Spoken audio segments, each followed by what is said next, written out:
Sir आपका नाम बताइए और आज खास बातचीत है, क्या कुछ कहना चाहते हैं? देखिए, मेरा नाम शफ़ी जमील है जी। और मैं मजलिस इत्तेहादुल मुस्लिमीन बाड़मेर का डिस्ट्रिक्ट प्रेसिडेंट हूँ, ज़िला अध्यक्ष हूँ।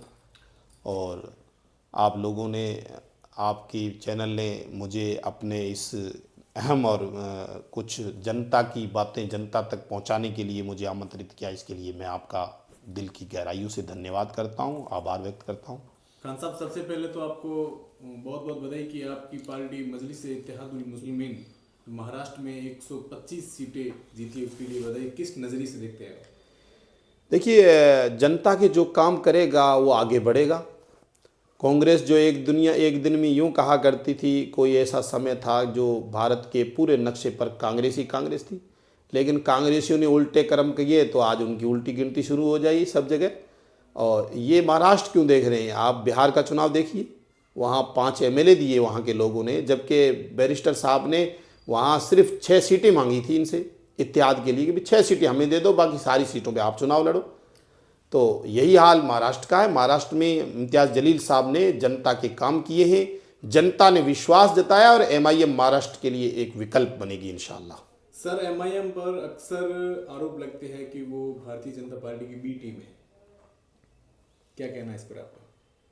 देखिए, ये घिसी पिटी पुरानी बात है। और एमआईएम अगर भारतीय जनता पार्टी की बी टीम होती तो एमआईएम महाराष्ट्र में भारतीय जनता पार्टी को टक्कर ही एमआईएम ने दी है। और जहां उनकी और एमआईएम की वजह से शिवसेना का गढ़ जो था वो शिवसेना से टूटा है ना।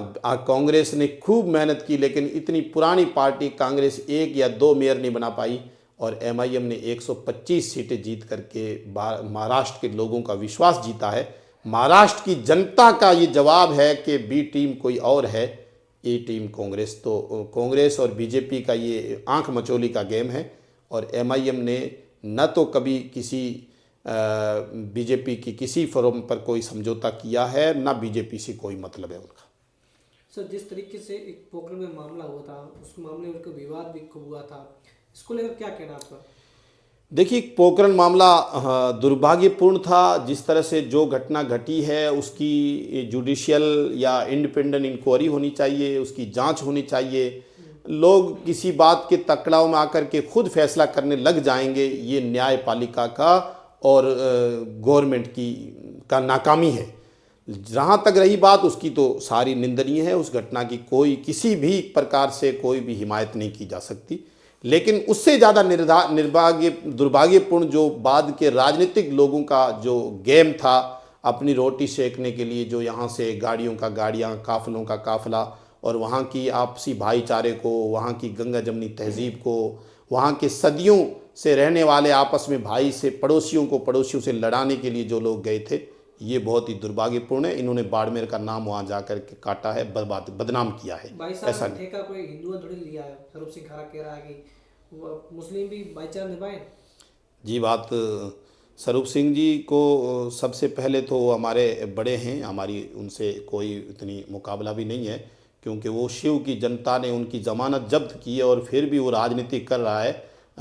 तो बड़े दिल का आदमी है। लेकिन स्वरूप सिंह जी खारा से ये पूछिए कि कहाँ मुसलमानों ने आप पर आक्रोश किया और उस पे आपने कोई मुसलमान, इस घटना की एक एक बंदे ने, मुसलमान बड़े से लेकर छोटे तक, बड़े के मदरसों तक, उसका लेटर जारी हुआ और उसका विरोध किया है। आप जहाँ तक भाईचारे की बात करेंगे तो मुसलमानों की आए दिन भारत के अंदर होने वाली हत्याएं इस बात का प्रतीक है कि आप जैसे लोगों ने ही माहौल को गंदा किया है। और ये जो घटना घटी है ये भाईचारे के लिए नहीं बल्कि हमारी थार के लिए एक कलंक है। हम इसकी कड़े शब्दों में निंदा करते हैं। एक तरफ तो बीजेपी के नेता महेंद्र सिंह है जो यात्रा कर रहे हैं, उसके साथ उनके जो इतने लोग हैं वो मुस्लिम पार्टी आसपास नजर आते हैं, लोग नजर आते हैं।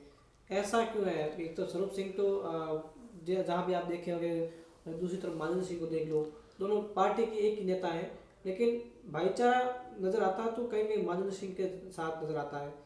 तो आप मानते हो यहाँ का जो माहौल खराब है वो कौन नेता कर रहा है? देखिए, मुसलमानों ने कभी किसी से घृणा नहीं की है। स्वरूप सिंह भी कैसी प्रोग्रामों में जाता है तो मुसलमान उनका सम्मान करते हैं, और मानविंदर सिंह के साथ में, जसवंत सिंह जसोल के साथ में उनका पुराना लगाव है। अब ये लड़ाई भारतीय जनता पार्टी की अंदर की है। स्वरूप सिंह खारा चाहता है कि मुसलमानों से कोई नाता ना रहे और मानविंदर सिंह चाहता है कि मुसलमानों से मेरा जुड़ाव रहे। अब ये दोनों आपसी फैसला करें, हमें तो जहाँ कहेंगे वहाँ मुस्लिम कौम खड़ी रहेगी। बल्कि मैं तो मुस्लिम समाज से एक ही कहूँगा कि आए हुए मेहमान का स्वागत करना हमारा फ़र्ज़ है, करेंगे। बाकी वोट ना बीजेपी को कभी दिया है ना आगे देंगे। अच्छा, वोट दिया ही नहीं? बिल्कुल, हमने कभी ज़िंदगी में बीजेपी को वोट नहीं दिया। मुस्लिम दिया नहीं या फिर? मैं कह रहा हूँ मुस्लिम ने तो खैर को बहुत सी बार जसवंत मानविंदर सिंह को एमएलए एमपी किसने बनाया था? मानविंदर सिंह को कर्नल सोनाराम के सामने भारतीय जनता पार्टी के टिकट पे किसने एमएलए बनाया, एमपी बनाया था? यही फतेह खान साहब, ये इनके स्टार प्रचारक थे उस टाइम के। अच्छा। हाँ, मुँह छा करे मानू मनन कौन था, ये बहावत उस वक्त मशहूर हुई थी। तो जिस तरीके से अभी वर्तमान में जो है मुस्लिम और जो जिस तरीके दो बड़ी पार्टियां हैं उनको जो है मुस्लिम को दरकिनार कर रही है, कांग्रेस है और बीजेपी है, कहीं पर भी बड़े नेता नजर नहीं आ रहे मुस्लिम के। जी बिल्कुल, ये हमारी ये बात मेरे नोटिस में है। हमने समाज के लोग इस चीज़ से बड़ा, अभी जैसे आपने देखा कि मुसलमान को जिला अध्यक्ष हटा करके कांग्रेस ने एक जाट को बनाया। ठीक है, जाटों का भी एक वर्चस्व है, हम उस चीज़ का नहीं कहते। लेकिन जब जाट एमपी है, जब जाट एमएलए है, जब जाट जिला प्रमुख है, तो ये पद जाटों को छोड़ देना चाहिए था। और गफूर साहब जो एक सीनियर आदमी है, जो एक राजनीतिक घराने से भी और संजीदा इंसान है, उसको हटा करके मुस्लिम समाज ये समझ रहा है कि हमारा अपमान किया गया। बाकी अध्यक्षी कांग्रेस की कोई बड़ा पद नहीं है। कांग्रेस जैसी पार्टी को पनपाने वाले मुसलमान हैं, और जिस दिन मुसलमान इससे अलग हो जाते जाएंगे उस दिन कांग्रेस को भी लग पता जाएगा कि तेरी हैसियत, तेरी औकात क्या है। आप किस तरीके देखते हो अभी वर्तमान में जो पंचायत चुनाव भी आने वाले, इसको लेकर आपकी पार्टी कितनी मजबूत है यहाँ पर? देखिए, हमारी पार्टी युवा वर्ग जो है वो बाड़मेर, जैसलमेर या जहाँ कहीं भी है, वो बाड़मेर जैसलमेर का अल्पसंख्यक हो चाहे दलित हो, युवा वर्ग बैरिस्टर साहब का दीवाना है। और इंशाअल्लाह हमारे इन चुनाव में पार्टी मजबूती के साथ पंचायती राज सभी चुनाव लड़ेगी और सभी सीटों पर, चाहे वो पंचायती राज के हों और आने वाले एमएलए चुनाव पर विचार किया जा रहा है, और सभी सीटों पर चुनाव डंके की चोट पे लड़ेंगे। किन मुद्दों के साथ आप एमआईएम का झंडा लेकर मैदान में उतरेंगे? देखिए, मुद्दों की आप बात छोड़िए। मैं आपको बाड़मेर शहर में अभी अपन बैठे हैं, आप बाड़मेर से गडरा चौराहे पे चलिए, वहाँ एक पुल पड़ा है, कितने साल हो गए उसको? क्यों नहीं इन राजनीतिक लोगों को वो दिख रहा है? किसने रुकवाया है? क्यों रुकवाया है? 5 साल हो गए ना। 5 साल से कम उसकी अगर कोई गलत था तो ठेकेदारी चेंज होनी चाहिए थे। जनता क्यों परेशान हो रही है? पानी के मुद्दों पे चले जाइए आप। अभी वर्तमान एमएलए रविंद्र सिंह भाटी को जलदाय विभाग की ऑफिस में धरने पे क्यों बैठना पड़ा?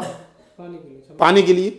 बिजली के लिए जाइए आप गांवों में, तो ये तो राजनीतिक लोगों के जो घर है ना, उनमें लगी हुई एसियां, और इनके यहाँ तो लाइट भी ठीक है, पानी भी ठीक है। अब जनता के बीच में जाएंगे तो पता लगेगा।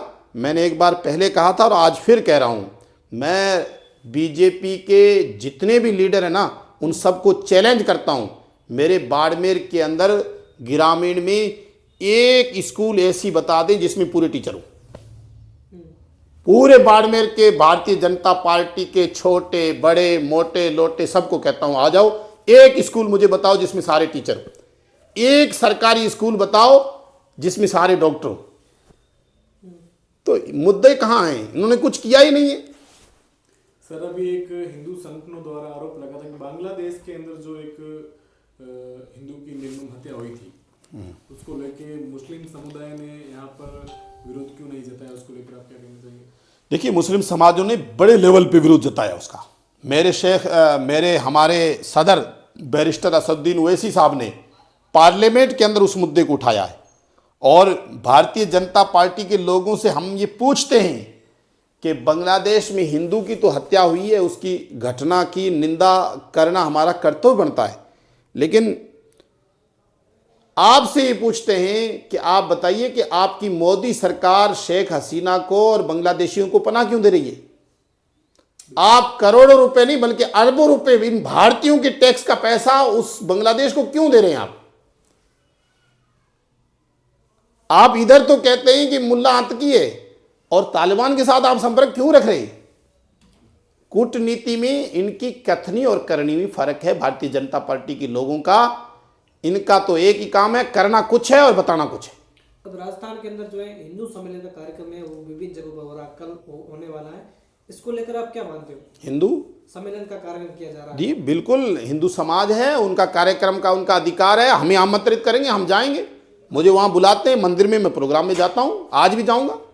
आप जाते हो मंदिरों में? जी हाँ बिल्कुल, मैं आप खुले मंच से जब भी बुलाएं, मैं MIM का जिला अध्यक्ष, आप जहाँ मंदिर के प्रोग्राम में बुलाएंगे आएंगे, अच्छा, और खुले मन से आएंगे, हमें क्या आपत्ति है भाई? आपका ये कहना है कि आप मंदिर मस्जिद में भेदभाव नहीं करते? नहीं, मंदिर हिंदू की इबादत की जगह है, मस्जिद मेरी इबादत की जगह है। मस्जिद में आप आइए, मैं स्वागत करूंगा आपका, मस्जिद में आओ, आप वेलकम है, किसने आपको मना किया मस्जिद में आप नहीं जा सकते?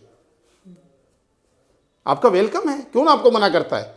क्या संदेश देना चाहते हो बाड़मेर की जनता को? मैं बाड़मेर की जनता से कहना चाहता हूं, इन राजनीतिक रोटियां वहां सेकने वालों से सावधान रहें, भाईचारे को बनाए रखें।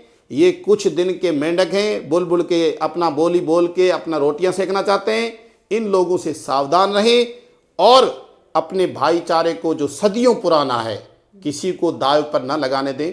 यही मेरा आप लोगों बाड़मेर की जनता से अपील है और यही करना है।